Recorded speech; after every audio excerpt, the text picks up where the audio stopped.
Welcome back to the beautiful world of biology and good morning friends.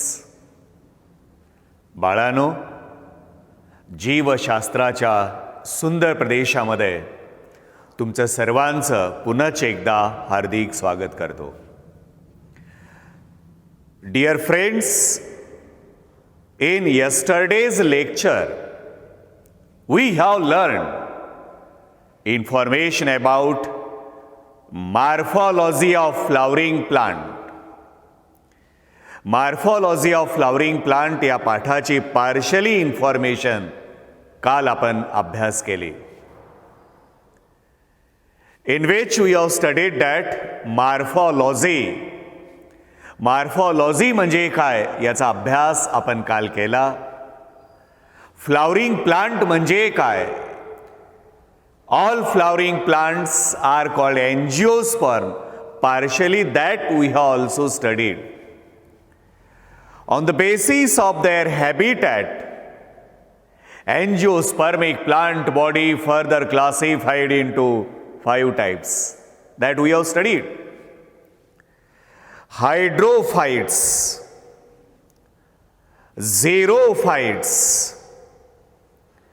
sampophytes, lithophytes and halophytes. In this way, on the basis of their habitat, angiospermic plant body or angiosperms are further classified into 5 types we have studied yesterday. बाळांनो, morphology मध्ये काल आपण partially अभ्यास केला. The study of external structure as well as internal structure of an organism called morphology असा आपण अभ्यास केला. त्याच्या इन डिटेल मध्ये आज आपण अभ्यास करण्याचा प्रयत्न करूयात. मॉर्फोलॉजी हे 2 प्रकारची असते. 2 types of morphology. External morphology and internal morphology partially we have studied yesterday. External morphology. External morphology. Then what is external morphology? The study of external structures of an organism called external morphology. The study of external structure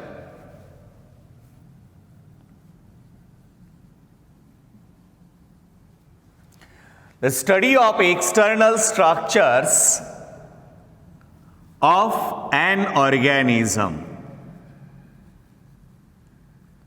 Of an organism called external morphology.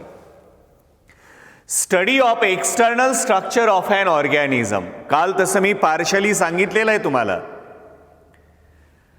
Study of external structure of an organism. ऑर्गॅनिझमच्या external स्ट्रक्चरचा अभ्यास.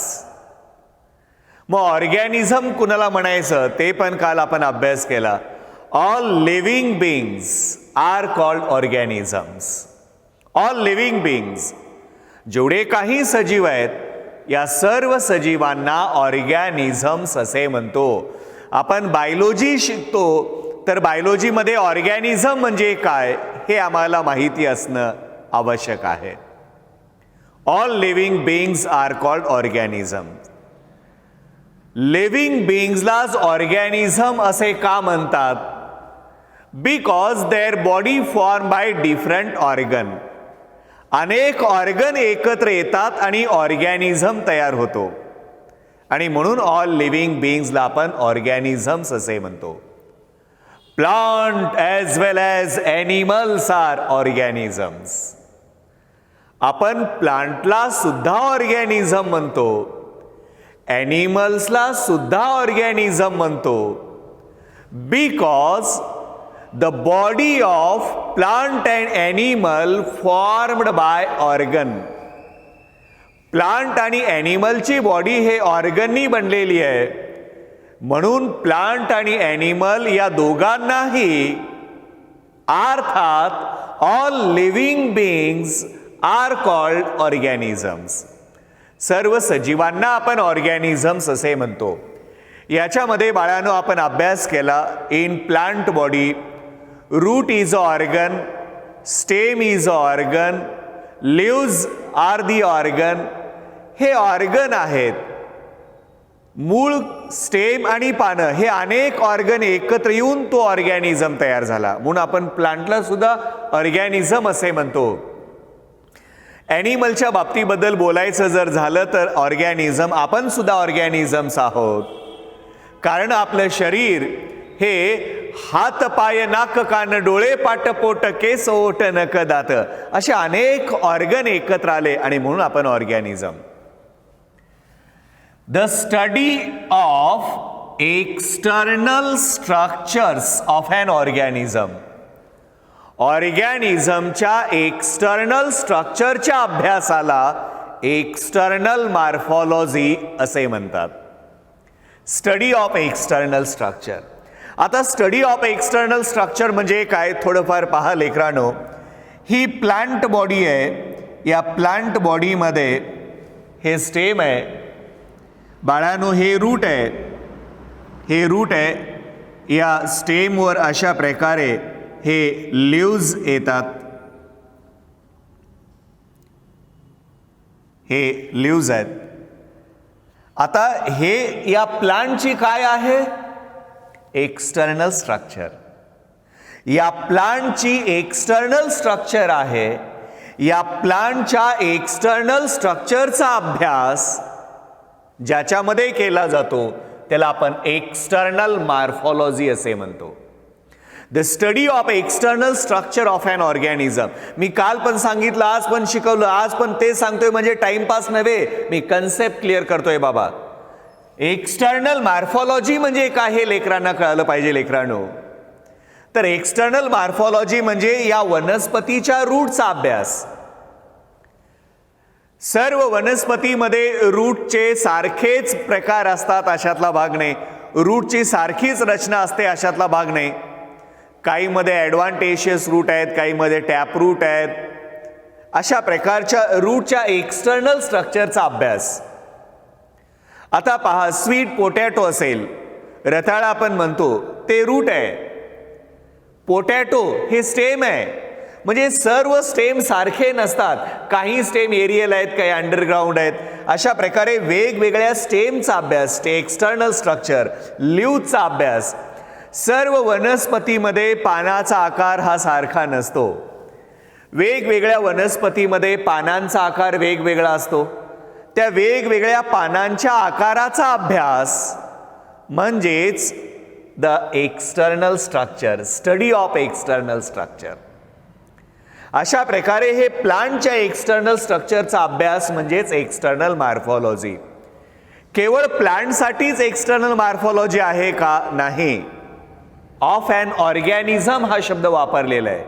म्हणजे जेवढे काही सजीव आहेत, जेवढे काही ऑर्गॅनिझम्स आहेत, त्या सर्व ऑर्गॅनिझमच्या एक्सटर्नल स्ट्रक्चरचा अभ्यास म्हणजेच एक्सटर्नल मॉर्फोलॉजी होय.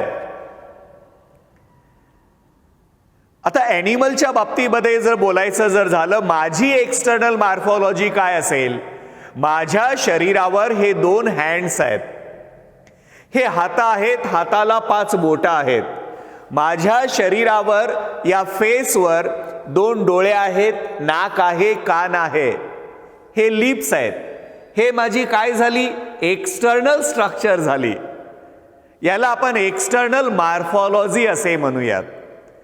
The study of external structure of an organism.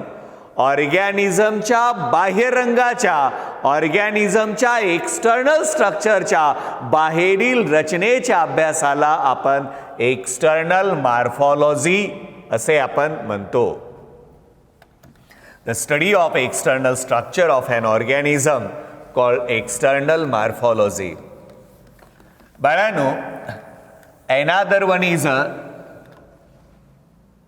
Internal morphology. पहा लेकरांनो,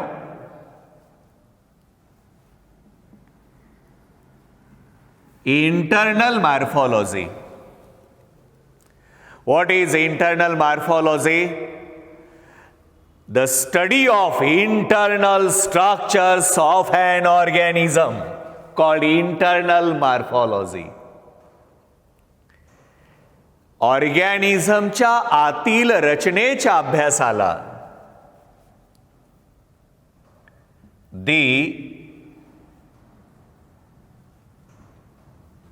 study of internal structure, internal structure of an organisms, of an organisms or of an organism. The study of internal structure of an organism called internal morphology. ऑर्गॅनिझमच्या आतील रचनेच्या अभ्यासाला आपण internal morphology असे म्हणतो. Listen friend, internal morphology also called anatomy. बाळांनो, internal मॉर्फॉलॉजीला anatomy असे म्हणतो आपण. Anatomy. This is very important. Listen friend, what I am saying. प्रत्येक शब्द महत्वाचा आहे लेकरांनो. इंटरनल मॉर्फॉलॉजीला एनाटॉमी असे आपण म्हणतो. The study of internal structure of an organism called anatomy. Why it is called anatomy? Ana means away and tommy means to cut. Cut करून मध्ये काय आहे बघितला असता त्याचा अभ्यास केला जातो, त्याला आपण एनाटॉमी असे म्हणतो. एनाटॉमी या शब्दाची ओरिजिन मी सांगितली. जिथं जिथं टॉमी शब्द येतो त्याचं मिनिंग आहे कापणे, टू कट. एनाटॉमी कट करून ते भाग दूर केले असता मध्ये काय आहे आपण अभ्यासू शकतो. आणि म्हणून इंटरनल स्ट्रक्चरच्या अभ्यासाला आपण एनाटॉमी असे म्हणतो. इंटरनल मॉर्फॉलॉजीला आपण एनाटॉमी असे म्हणतो. The study of internal structures of an organism. हे सांगून चालत नाही, विद्यार्थ्यांना तो कन्सेप्ट समजला पाहिजे असा माझा उद्देश आहे. पहा लेकरांनो,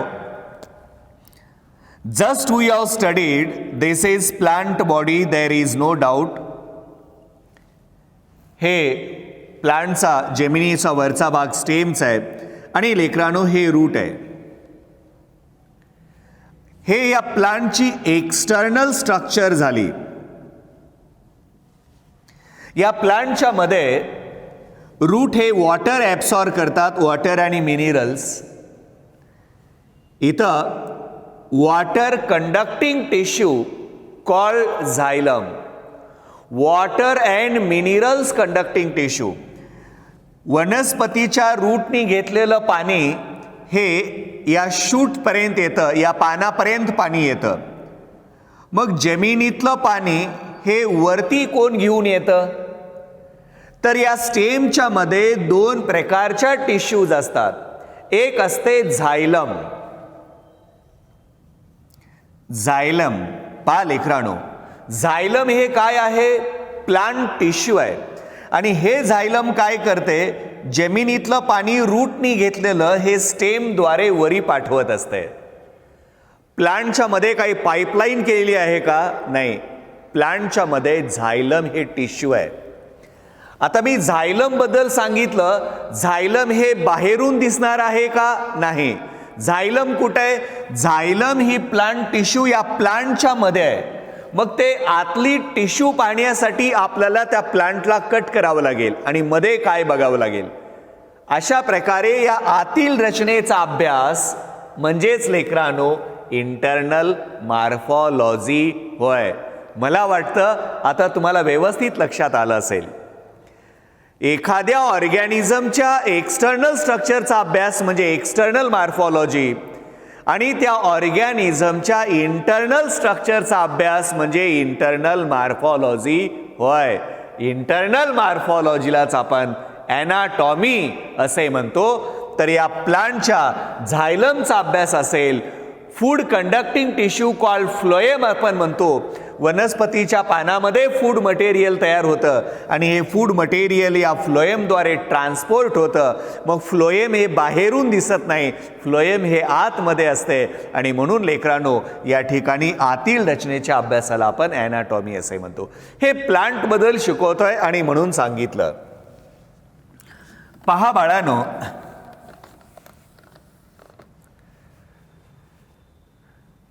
ह्युमन बॉडीबद्दल बोलायचं जर झालं तर पहा, दिस इज ह्युमन बॉडी. या ह्युमन बॉडीमध्ये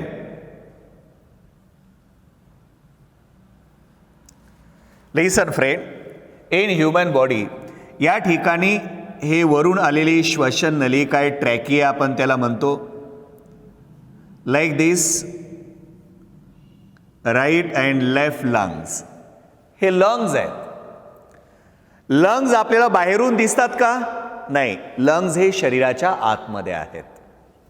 बाळांनो, इथं स्ट्रक्चर असते त्याला डायाफ्रॅगम असे म्हणतो. दोन लंग्सच्या मध्ये इथं हार्ट प्रेझेंट आहे. हार्ट दोन लंग्सच्या मध्ये प्रेझेंट आहे. लंग्स, हार्ट, डायजेस्टिव्ह सिस्टीम, मग ते स्टमक असेल, स्मॉल इंटेस्टाईन, लार्ज इंटेस्टाईन, हे सर्व स्ट्रक्चर्स आपल्या शरीराच्या आतमध्ये आहेत. या आतील रचनेच्या अभ्यासाला आपण ॲनाटॉमी असे म्हणतो. ॲनाटॉमी. आणि म्हणून मेडिकल फील्डमध्ये MBBSला ॲनाटॉमी हा एक विषयच आहे, ह्युमन ॲनाटॉमी. आता ह्युमन ॲनाटॉमी म्हणजे काय? ज्याच्यामध्ये फक्त मानवी शरीराच्या आतील रचनेचा अभ्यास केला जातो, त्यालाच आपण ह्युमन ॲनाटॉमी असे म्हणतो.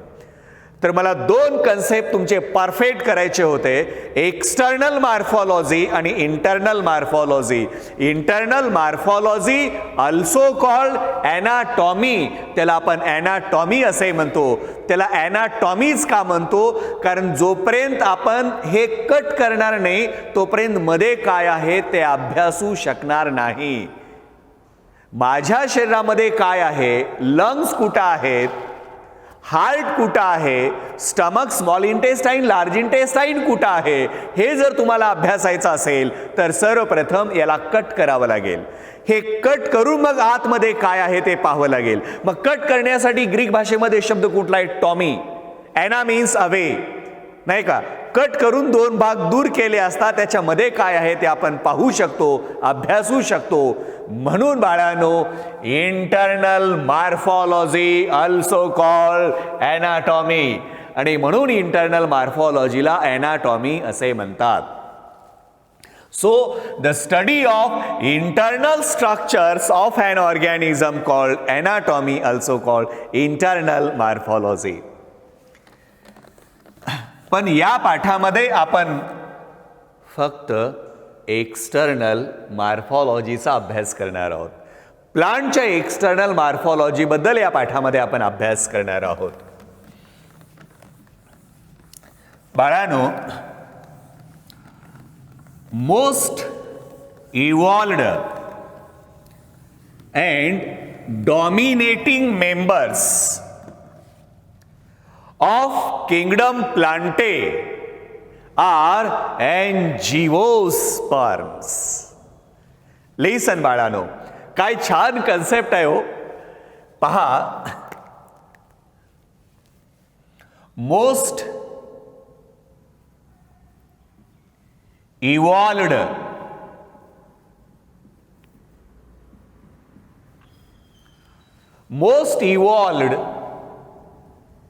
and dominating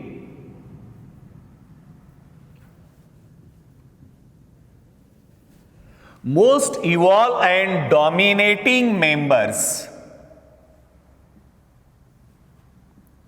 of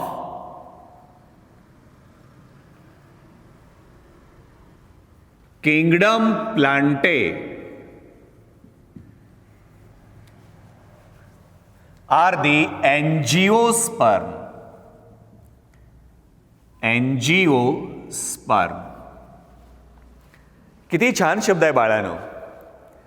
most evolve and dominating members of kingdom Plantae.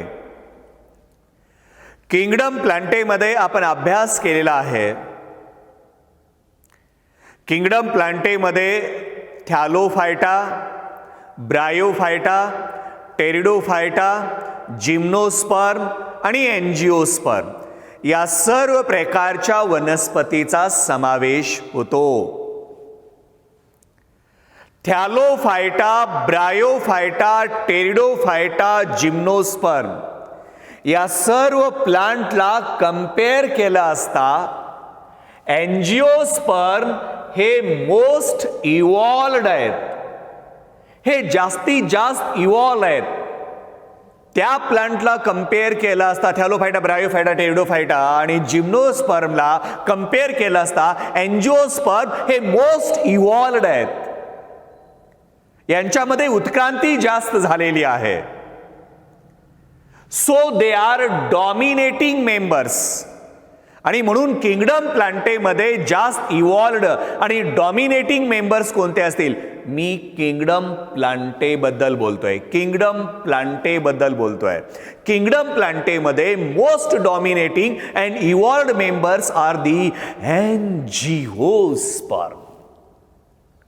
एंजिओस्पर्म हे मोस्ट इव्हॉल्वड आहेत, डॉमिनेटिंग आहेत. Try to understand why they are most evolved and dominating members of kingdom Plantae.